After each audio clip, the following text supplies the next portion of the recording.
नमस्कार। पिछले साल घटित जोशीमठ आपदा के बारे में तो आप में से हर किसी ने सुना होगा। अभी हाल घटित आपदाओं में से जोशीमठ आपदा विभिन्न कारणों से समाचार पत्रों में, मीडिया में, सोशल मीडिया में काफी चर्चित रही। एक साल से ज्यादा, करीब करीब 20 महीने बीतने को हैं। होंगे जानने की आप में जिज्ञासा होगी कि आखिर इतना समय बीत गया, अब तक किया क्या गया है, सरकार क्या कर रही है, दूसरी संस्थाएं क्या कर रही है। आज हम बात करेंगे जोशीमठ में आज क्या हो रहा, जो अभी तक योजनाएं बनाई गई वो कहां तक धरातल में उतरी है।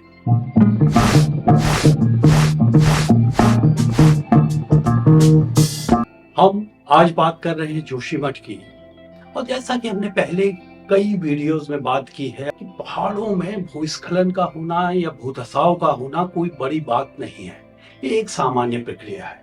और जैसा कि आप जानते हैं, जोशीमठ लंबे समय से भूधसाव की परेशानी झेल रहा है। सबसे पहले 1976 में मिश्रा कमेटी बनी थी, यहाँ पे कारणों की जांच करने के लिए, बताने के लिए कि इसकी रोकथाम के लिए क्या किया जाए। तो मिश्रा कमेटी ने अपनी रिपोर्ट में उल्लेख किया कि जोशीमठ शहर जो है पुराने भूस्खलन के ऊपर बसा हुआ है। टेक्टोनिक कारणों से, भूगर्भीय कारणों से काफी असंतुलित स्टेट में है, अनस्टेबल स्टेट में है, और उसी के साथ काफी ज्यादा बायोटिक प्रेशर झेल रहा है, जिसके कारण ये भूधसाव या भूस्खलन की स्थिति उत्पन्न हो रही है। अपनी रिपोर्ट में उन्होंने स्पष्ट बात की कि सबसे पहले पानी को जमीन के अंदर जाने से रोका जाए। तो उन्होंने दो बातें कही इसके लिए। एक तो ड्रेनेज व्यवस्था की जाए, जल निस्तारण की व्यवस्था की जाए, और साथ ही जो पहाड़ी ढाल है उसमें जहां तक संभव हो खेती न की जाए। उसी के साथ यहाँ बड़े बड़े स्ट्रक्चर बन रहे थे, तो उन्होंने बेयरिंग कैपेसिटी की बात की, और साथ ही ये कहा कि बहुत ज्यादा भारी और बड़े स्ट्रक्चर यहाँ ना बनाए जाए। साथ ही उन्होंने जो लैंडस्लाइड डेब्री है उसमें जो बड़े बड़े बोल्डर्स हैं उनको डिस्टर्ब ना करने की बात की, जो जहाँ है वैसे ही रहने दिए जाए, क्योंकि उन्होंने ये महसूस किया कि इन बोल्डर्स की वजह से कहीं ना कहीं ढाल को स्टेबिलिटी मिल रही है। अगर एक को खिसकाया जाए तो इसके काफी गंभीर परिणाम हो सकते हैं। उसी के साथ उन्होंने प्लांटेशन किए जाने की बात की, परंतु जैसा कि अक्सर होता है, इस तरह की आख्याओं को, रिपोर्टों को अक्सर अलमारी में सजा के रख दिया जाता है, और इन पे ज्यादातर संस्तुतियां जो होती हैं उस पे काम नहीं होता है। और समय बीतने के साथ सरकार के साथ साथ आम लोग भी इस सब को भूल जाते हैं। तो उसके बाद ऐसा नहीं है कि यहाँ पर भूधसाव की समस्या नहीं थी। राज्य बनने के बाद कई समितियां बनी, और 2022 में और उससे पहले 2006-07 में राज्य सरकार द्वारा बनाई गई समितियों के द्वारा अध्ययन किया गया। विभिन्न अन्य संस्थाओं के द्वारा भी यहाँ पर अध्ययन किया गया। परंतु जो वर्तमान की परेशानी है वो शुरू होती है 2023 के शुरुआत से। 2 जनवरी 2023 को अचानक मारवाड़ी में जेपी की कॉलोनी है, वहां पर बहुत भारी मात्रा में ढाल से अचानक पानी फूट पड़ता है। काफी गंदला पानी होता है, इसमें सिल्ट ज्यादा होती है, क्ले बहुत ज्यादा होती है, और इसी के साथ जो ऊपरी क्षेत्र है, विशेष रूप से मनोहर बाग, मरवाड़ी, सिंघार, इन सब इलाकों में अचानक से भूधसाव शुरू हो जाता है, जिसकी वजह से ऊपर बने जितने घर होते हैं उनमें क्रैक्स आने शुरू हो जाते हैं।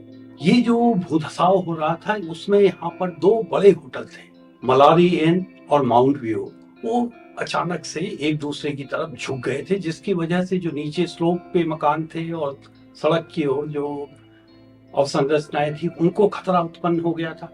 सबसे पहले तो सीबीआरए रुड़की ने इन भवनों को किस तरह से डिस्मेंटल किया जाए उसके लिए तकनीकी सहयोग दिया, और उनके मार्गदर्शन में इन दोनों भवनों को डिस्मेंटल किया।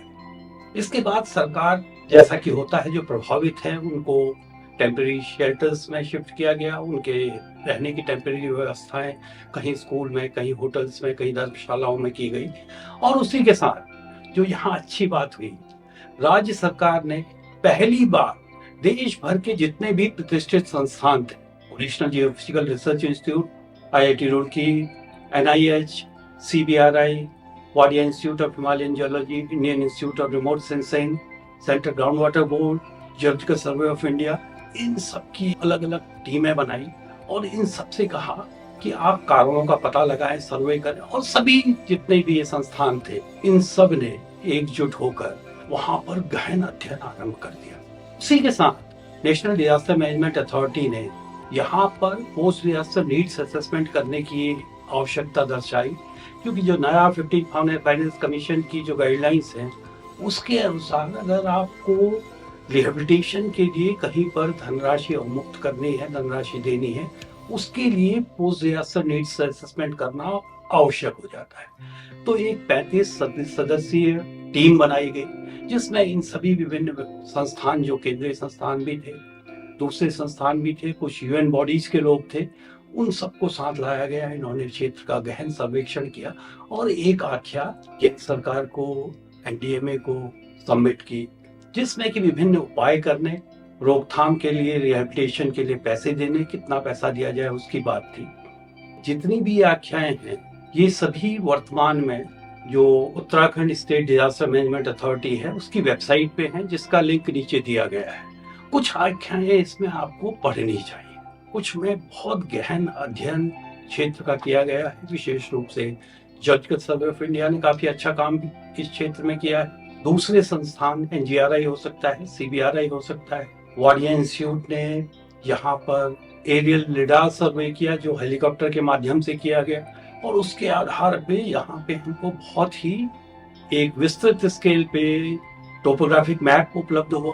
और यहाँ जो सबसे इम्पोर्टेंट था, सेंट्रल बिल्डिंग रिसर्च इंस्टीट्यूट जो रुड़की में है, उसने भवनों की घातकता का अध्ययन किया। यहाँ पर जितने भी अधिकांश घर थे उनका वल्नरेबिलिटी असेसमेंट किया गया और उन सभी घरों को 4 श्रेणियों में बांटा गया, ब्लैक, रेड, येलो और ग्रे।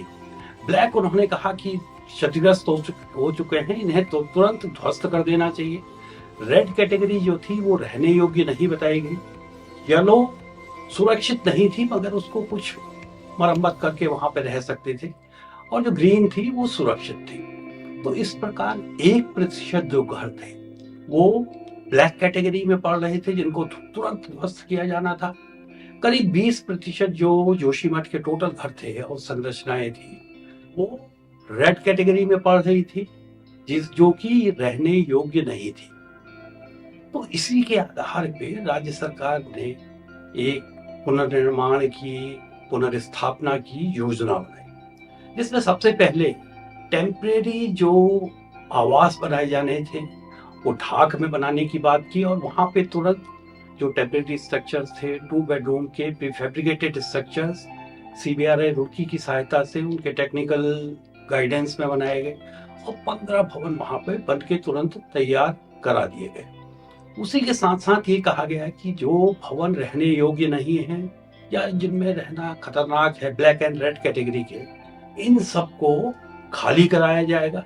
इनकी जमीन जो होगी वो सरकार अधिग्रहित कर लेगी, और इसी के साथ साथ उन्होंने अधिग्रहण के लिए, भवनों के अधिग्रहण के लिए एक कि उनका वैल्यूएशन किस तरह से होगा उसके लिए एक गवर्नमेंट ऑर्डर निकाला, जिसमें कि सेंट्रल पब्लिक वर्क्स डिपार्टमेंट की जो प्लिंथ एरिया रेट है उसके आधार पे इन भवनों का, इनका वैल्यूएशन है वो निर्धारित किया जाएगा, और उसके बाद डेप्रिसिएशन को लगाकर जितने साल भवन को बने हुए हो गए हैं उसके आधार पर लोगों को जो पुनर्निर्माण के लिए सहायता है या राहत है वो देने की बात की गई। और साथ ही जो कॉमर्शियल स्ट्रक्चर्स थे उनका वैल्यूएशन तो इसी आधार पे होना था, पर उनको जो राहत दी जाएगी उसके लिए एक टेलीस्कोपिक व्यवस्था बनाई गई कि जो 15 लाख तक के भवन हैं उनको अलग मानकों से दिया जाएगा, 15 से 30 के बीच अलग दिया जाएगा, 30 से 50 के बीच अलग, और 50 लाख से ऊपर की लागत जिनकी आती है उनके लिए अलग। इसमें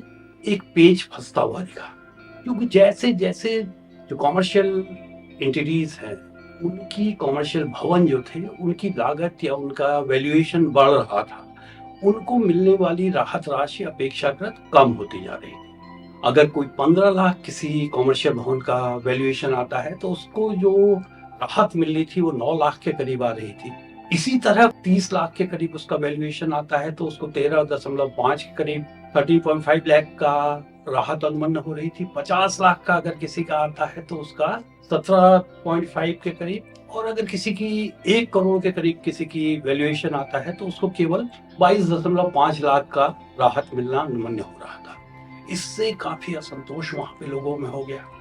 उसी के साथ साथ जो ब्लैक एंड रेड कैटेगरी में जो भवन पड़ रहे थे उनकी जो जमीन लेने की बात तो कर दी थी, परंतु किस रेट पे जमीन ली जाएगी उसका कोई स्पष्ट उल्लेख नहीं था।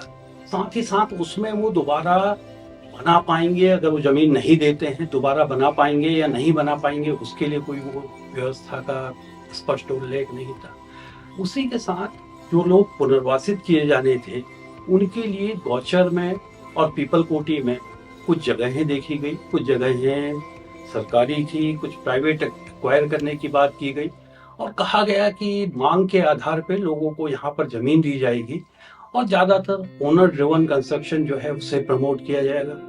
उसी के साथ यहाँ पे जो परेशानियां हो रही है, जैसा कि विभिन्न कमेटियों ने कहा था कि यहाँ पे जल निस्तारण की व्यवस्था होनी है, टो इरोजन रोकने की व्यवस्था होनी है, जो लैंड सब्सिडेंस हो रहा है उसे रोकने के लिए उपाय किए जाने हैं, सीवरेज की व्यवस्था करनी है, पानी की व्यवस्था करनी है, उसके लिए अलग से धनराशि की मांग की गई और इस प्रकार से करीब करीब 3000 करोड़ के करीब का एक प्रोजेक्ट बनाया गया जिसमें कि 120 करोड़ SCRF से खर्च करने की बात की गई और बाकी अनुदान के रूप में केंद्र सरकार से मांग की गई। इसके बाद गृह मंत्रालय के स्तर पे विभिन्न विशेषज्ञों, विभिन्न अन्य विभागों के साथ बैठकें आयोजित की गई और इसके बाद केंद्र सरकार ने इतना तो माना कि जोशीमठ में समस्या गंभीर है और इसके लिए अनुदान दिए जाने, पैसे की व्यवस्था करने की बात मानी।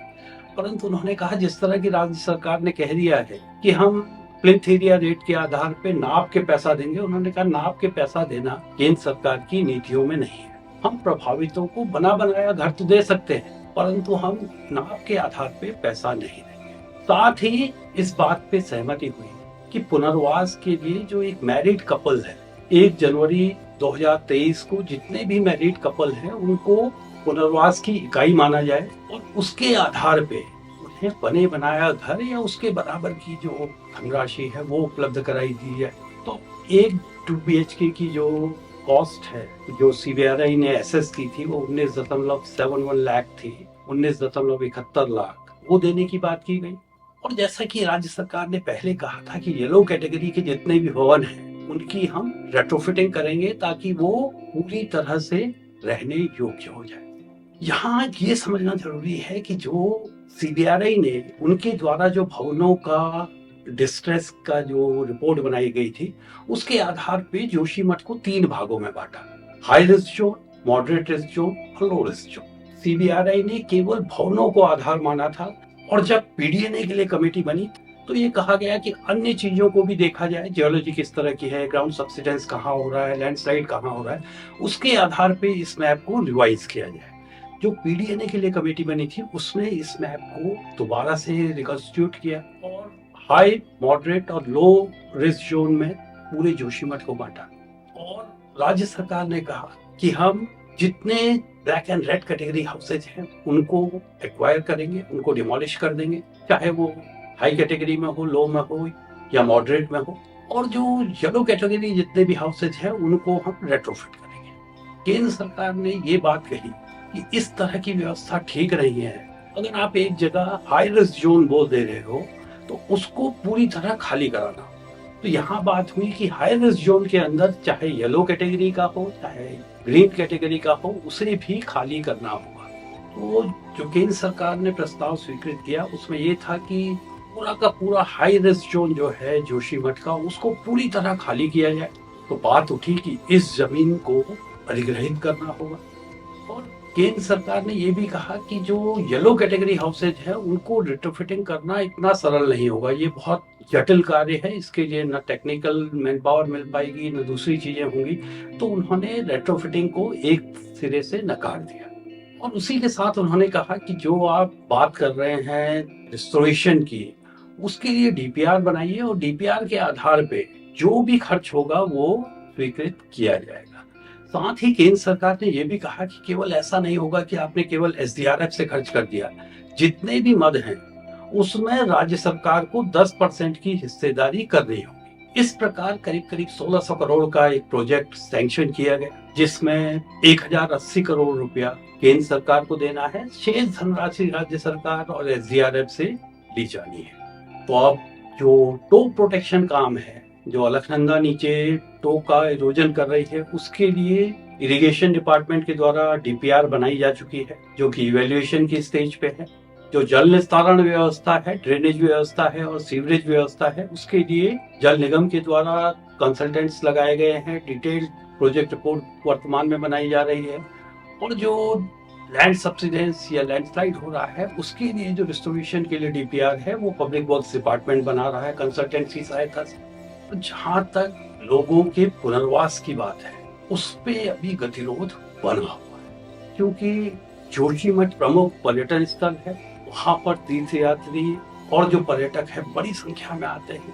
कॉमर्शियल एक्टिविटीज, पास पड़ोस के गाँव में काफी लोग वहां पे खरीदारी के लिए आते हैं, तो उसका अपने आप व्यवसायिक केंद्र है, वहां से लोग हटना नहीं चाहते हैं। ये बात स्पष्ट होती है कि लोग वहां से ढाक में, जो कि तपोवन के पास है, वहां पर पुनर्वासित होने के लिए नहीं गए। वहां 15 जो टेम्परेरी 2 BHK प्रीफेब्रिकेटेड स्ट्रक्चर्स हैं, अभी भी खाली बने।